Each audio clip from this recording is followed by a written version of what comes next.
Ya, saudara, Anda masih di Sapa Bali Pagi Ruang Psikologi, dan di sini Nitya masih bersama dengan Kak Bintang, seorang psikolog klinis, dan kita masih akan membahas terkait dengan topik kita hari ini, komunikasi yang sehat antar pasangan.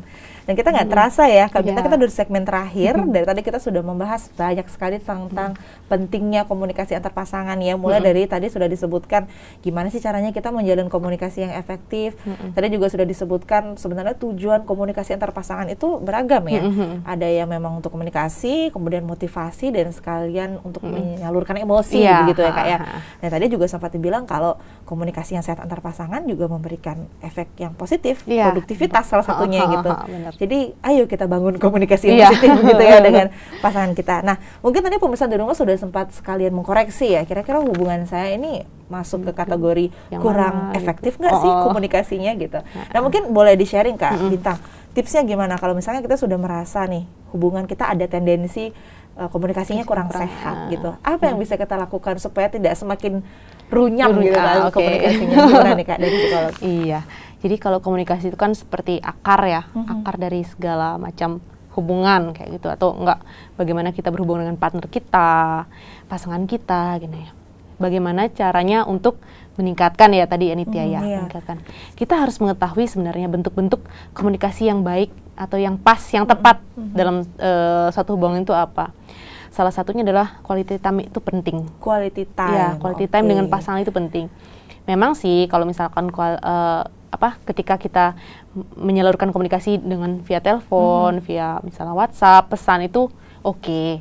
Cuma lebih oke lagi ketika kita meluangkan waktu untuk ketemu. Karena komunikasi secara langsung itu akan bagus sekali. Kita bisa melihat langsung ekspresi wajah pasangan kita gimana. Kita bisa langsung melihat mendengar apa yang dikatakannya. Terus kayak kita bisa secara intens berdekatan. Itu penting komunikasinya. Jadi akan terjalin komunikasi verbal dan non-verbal. Itu perlu ditingkatkan. Jadi ketika sudah merasa jenuh nih, aku kangen nggak ketemu lama, luangkanlah waktu untuk ketemu, quality time. Kayak gitu. Kemudian bisa nggak kita menyampaikan mungkin ketidakpuasan kita selama ini terkait dengan komunikasi ke pasangan, itu perlu juga Kak? Perlu juga. Jadi komunikasi akan terjalin kan ketika kita ketemu nih, kita bisa ungkapkan kepada pasangan kita bahwa saya nggak suka kamu kayak gini, bisa nggak dirubah? Tapi kalau misalkan memang pasangannya memang seperti itu, ya udah cari jalan tengah. Kayak gimana? Misalkan Nitya dengan pasangannya pengen ini, pasangannya pengen ini, harus ketemu jalan tengahnya. Dibuatlah komitmen sehingga kedepannya jangka panjangnya komunikasinya akan terjalin seperti itu. Terus kemudian kita sebaiknya bisa mengapresiasi pasangan kita. Apresiasi, penting. Apresiasi kan tidak hanya dengan memberikan barang-barang, itu tidak hanya kayak gitu. Jadi kita bisa mengucapkan bahwa sayang kamu hebat banget. Misalkan dia sedang tampil di mana, atau enggak dia berhasil menyelesaikan sebuah proyek apa, kamu oke banget, kamu keren banget kayak gitu. Itu akan membantu untuk meningkatkan kepercayaan diri pasangannya. Komunikasi itu penting, yang seperti tadi untuk meningkatkan motivasi. Betul. Jadi jatuhnya ke sana. Jadi kayak gitulah meningkatkan ketika kita merasa bahwa hubungan itu sudah agak-agak gitu ya dalam tanda kutip, ya udah komunikasinya ditingkatkan lagi, lebih baik lagi. Kita harus tahu bagaimana sih sebenarnya bahasa tubuh pasangan, bahasa verbalnya pasangan itu seperti apa. Baik, supaya tidak ada masalah-masalah yang kecil menjadi besar gitu ya. Supaya nggak tambah runyam lagi gitu. Apalagi mengungkit-ungkit yang sudah lewat, tadi sudah dikatakan ya. Tapi biasanya kalau kita lihat mengungkit yang sudah lewat itu juga salah satu pemicu untuk bisa merusak komunikasi ya? Salah satu pemicunya di banyak kasus gitu kan, karena ya kita tidak memungkiri lah ketika timbul suatu masalah kita juga merasa dia kan dulu kayak gitu ya, kenapa kok sekarang aku dimarahin? Jadi kayak gitu. Cuma kan kalau terlalu sering kayak gitu kan nggak baik juga. Karena kan nanti pasangan merasa bahwa kok dia nggak memaafkan aku yang kayak ini, berarti waktu itu dia bohong dong maafin aku gitu jatuhnya. Jadi hindarilah yang kayak gitu. Jadinya kita berspekulasi ya. Jadinya. Terus nanti ada miskomunikasi lah lagi. Betul. Jadinya ya runyam lagi, semakin tidak selesai masalahnya gitu ya, kayak ujung-ujungnya ke sana. Nah, itu tadi untuk bagaimana caranya kita sedikit-sedikit mulai memperbaiki hubungan yang mungkin rasanya udah agak-agak kurang efektif gitu ya Kak ya. Tapi kan sebenarnya kita tuh tujuan dari menjalin hubungan dengan pasangan nih, khususnya untuk yang pacaran, mungkin pingin supaya langgeng. Tadi juga sudah disebutkan oleh beberapa pendapat masyarakat ya, pingin supaya langgeng dan sebagainya gitu. Nah, sebenarnya gimana sih Kak caranya supaya komunikasi yang udah baik ini tetap bisa langgeng gitu Kak? Apa ya, batasan-batasan apa yang kita harus lakukan gitu Kak? Untuk mempertahankan nih, sebenarnya kan kalau ada yang bilang tuh adalah memulai itu gampang, mempertahankan yang susah gitu ya. Ada yang bilang kayak gitu. Betul. Nah, mempertahankan adalah ketika kita ngerasa bahwa komunikasi kita sudah cocok dengan pasangan. Belum tentu satu pasangan itu sama dengan pasangan lain.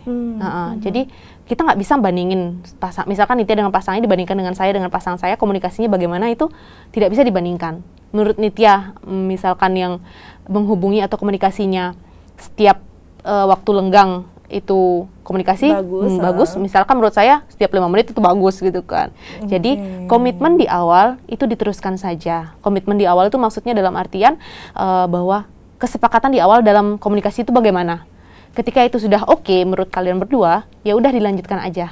Tapi gini, dalam hal itu kan mungkin ada kejenuhan tuh bisa jadi. Kejenuhan itu. Ya. Ketika udah mulai kejenuhan itu terjadi, tapi yang kemarin tuh bagus sih. Cuma sekarang udah mulai jenuh, ya udah dikomunikasikan lagi. Kita ubah yuk nanti kayak gimana, komunikasi ke depannya gimana. Berarti jenuh itu udah wajar dalam hubungan? Wajar dalam hubungan, sangat wajar. Kita aja mungkin misalkan baru beli handphone baru 2 tahun aja udah jenuh gitu kan. Apalagi hubungan yang diulang terus-menerus kayak itu monoton yang kayak itu yang tidak ada bumbu-bumbu api gitu loh. Itu bisa menjadi jenuh. Jadi dikomunikasikan. Balik lagi ketika jenuh, kita merasa jenuh dengan pasangan kita, udah komunikasikan dengan pasangan kita seperti gimana.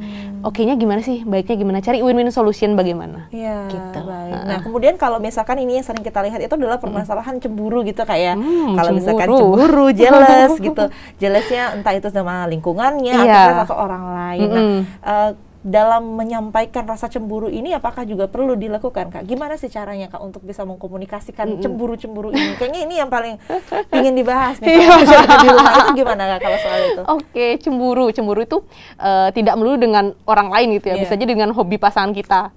Kan bisa jadi misalkan gini, misalkan pasangan kita tuh hobinya apa? Mancing misalkan. 24 jam dia mancing, lupa ngabarin kita kan kayak gitu. Ya udah pacaran aja sama ikan gitu kan. Siapa tahu dibilang kayak gitu loh.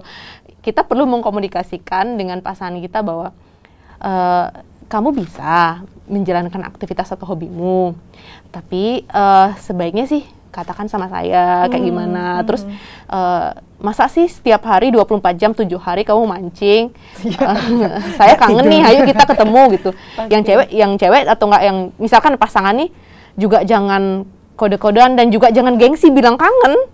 Jangan gengsi bilang kangen teman-teman. Gengsi bilang kangen teman-teman. Jadi karena kalau misalnya kita bilang kangen ya siapa tahu pasangan kita, oh iya ya udah lama saya nggak ketemu nih sama dia.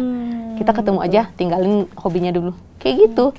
Intinya adalah komunikasi, balik lagi kayak gitu. Termasuk mengkomunikasikan hal-hal yang tidak suka. Hal tidak suka salah satunya mungkin itu salah satu, ya. Misalkan cemburu sama orang atau nggak cemburu sama hobi pasangan, cemburu sama apa misalkan pekerjaan boleh nggak ya? Menurut Nitya gimana? Boleh nggak kita cemburu sama pekerjaan pasangan? Mungkin itu jadi motivasi mungkin ya kalau balik lagi ya. Mungkin motivasi kayak misalnya seperti, oke, kamu semangat capai target ini gitu loh. Tapi jangan lupa makan ya gitu. Aku juga harus bisa kayak dia gitu. Jadi kayak hubungan yang sehat terjalin jadinya. Kamu oke performanya di kerjaanmu, aku oke performa di kerjaan kita gitu. Sama-sama ada saling mengisi jadinya. Saling mengisi. Komunikasinya lain lagi nih sekarang menghasilkan saling mengisi gitu ya bisa. Oke.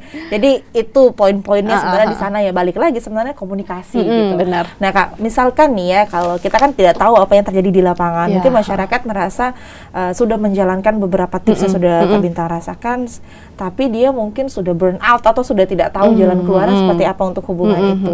Nah, sebenarnya kapan sih Kak pasangan itu perlu untuk mengunjungi profesional? Mungkin khususnya untuk pasangan yang sudah menikah ya, itu kan karena lebih keputusan untuk mengakhiri hubungan juga lebih berat gitu. Nah, kapan sebaiknya mengunjungi profesional untuk menjadi mediator gitu, Kak Bintang? kapan waktu yang tepat nih untuk mengunjunginya. Ketika segala macam cara sudah dicoba tapi hasilnya buntu. Dan ketika satu pasangan dengan pasangan yang lain tidak ada yang mau mengalah. Jadi kan semua merasa aku benar nih merasa benar gitu. Perlulah mediasi atau perlulah orang ketiga untuk membantu mereka melihat sudut pandang yang lainnya, permasalahannya seperti apa. Karena kan pada saat merasa ada permasalahan tersebut, si pasangan atau si pria dan wanita ini merasa saling benar pasti. Aku kayak gini benar karena gini kok. Yang pria misalkan bilang nih, aku juga benar kok karena ini dia sih nggak ngerti aku. Ini yang wanita bilang, dia juga nggak ngerti aku. Gimana sih kayak gitu. Dan nggak selesai. Iya, tidak selesai karena semuanya merasa benar.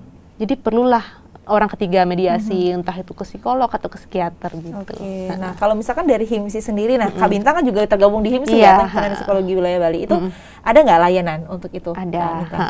Jadi nanti bisa ditelepon ke 119, nomor extensionnya 8. Itu berarti bisa bertemu dengan psikolog untuk sharing gitu ya, kayak. Dan itu juga tidak dipungut biaya ya, Kak ya? Tidak. Biaya, sehingga nanti masalah-masalah yang sudah tidak bisa dikendalikan itu butuh mediasi yang profesional, bukan mediasi yang semakin menghancurkan gitu ya, Kak ya. Kita takutkan ya itu sebenarnya, Kak ya. Iya, jadi nanti bisa sekedar untuk konseling ya, untuk konseling dan melihat sudut pandang yang baru. Tapi keputusan itu kembali lagi ke pasangan. Jadi tugas atau fungsi psikolog adalah membantu teman-teman untuk melihat sudut pandang yang baru, melihat permasalahan itu bagaimana, kayak gitu. Bukan langsung memberi solusi, bukan mencari gitu solusi, ya. Bukan. Tapi kembali lagi ke pasangan, dan intinya juga ujung-ujungnya juga dituntut untuk berkomunikasi lagi. Sehingga tadi seperti tema kita hari ini ya, komunikasi yang sehat antar pasangan itu penting gitu. Sekali. Luar biasa sharing kita hari ini. Saya banyak belajar juga topik kita hari ini. Terima kasih banyak, Kak Bintang. Mudah-mudahan dengan tayangan ini juga teman-teman di rumah semakin meminimalisir pertengkaran-pertengkaran karena komunikasi yang tidak baik, dan bisa lagi menjalin komunikasi yang lebih efektif begitu dengan pasangannya, Kak Bintang. Sukses selalu, Kak Bintang. Iya, terima kasih Nitya. Dan jangan lupa juga untuk menerapkan selalu protokol kesehatan. Iya, siap. Baik, nah saudara, itu dia tadi sharing kita hari ini bersama dengan Kak Bintang, seorang psikolog klinis. Kita sudah hampir 1 jam membahas tentang komunikasi yang sehat antar pasangan. Dan saudara, saya ingin mengingatkan bahwa tayangan Sapa Bali Pagi Ruang Psikologi ini dapat kembali Anda saksikan di channel YouTube kami di Kompas TV Dewata, Sapa Bali Pagi Ruang Psikologi. Tentunya barangkali Anda ingin menyaksikan topik-topik yang pernah kita bahas sebelumnya, dan juga ingin memberikan pertanyaan, bisa langsung ke sosial media kami di Kompas TV Dewata, di akun Instagram kami. Kemudian ada Facebook kami juga di Kompas TV Dewata, dan juga Twitter kami di Kompas TV Dewata. Saya Dewi Nitya mewakili setiap kru yang bekerja mengucapkan terima kasih atas perhatian dan juga kebersamaan Anda. Selalu ingat terapkan protokol kesehatan 3M dengan menjaga jarak, rajin mencuci tangan, dan juga menggunakan masker. Om Santi Santi Santi Om.